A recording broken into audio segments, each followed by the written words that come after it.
Hi, this is Karen Deis, and you are viewing the August 2014 edition of Mortgage Currency Rule and Regulation Update. Now, there are 8 articles, but first I wanted to outline the downloads and the marketing articles that are available for subscribers. Now, since Fannie and Freddie have finally clarified the derogatory credit waiting periods from last month's announcement, subscribers can now download 3 updated mortgage talking points articles and 1 updated chart and checklist comparing the waiting periods between Fannie and Freddie. But we also created a brand new chart with a list of extenuating circumstances that apply to the derogatory credit, comparing both Fannie and Freddie.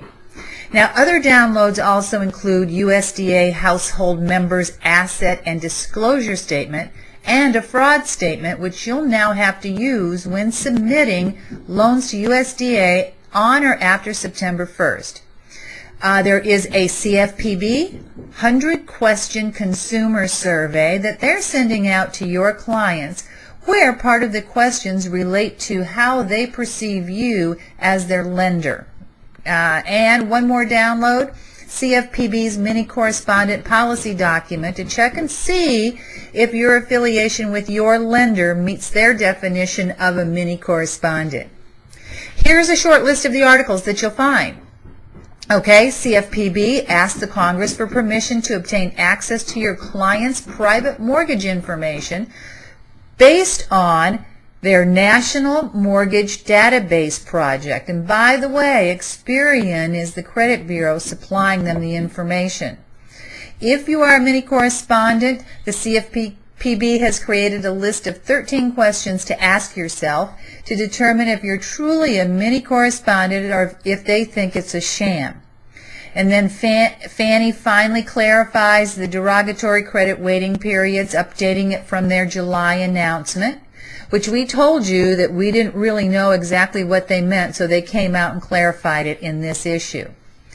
We're giving you also a link to Fannie's top trending questions, 5 of them which are more common questions that we have listed in this article, and then a link to Freddie's video to show you how they have updated their seller servicer guide. And next, for all you FHA reverse mortgage lenders out there, they've issued an info letter outlining how to cancel old case numbers and order new ones when your borrower elects to change their loan program. Now, on finally to USDA. Since USDA has updated their link website, there have been a ton of complaints regarding the login issues. This article outlines step-by-step how to eliminate old cookies and how to set up your browsers to make sure you're able to log in. But the real biggie this month is USDA's new 3555 Handbook, and David Hale has taken the time to read all 20 chapters and has come up with 46 major changes, ranging from new required information on appraisals, to in-ground swimming pools, to disputed accounts, to cash on hand, to seller contribution limitations, to the age of loan documents, to escrow for repairs, and finally, a new requirement where any wage earner living in the household must now sign a 4506T form regardless if they're on the loan or not. And as mentioned before, you're also going to find that new form under the charts and checklists section that needs to be included with all loan apps on or after September 1st. So, thank you so much for viewing this video, and remember that getting a loan approved and closed these days is rocket science.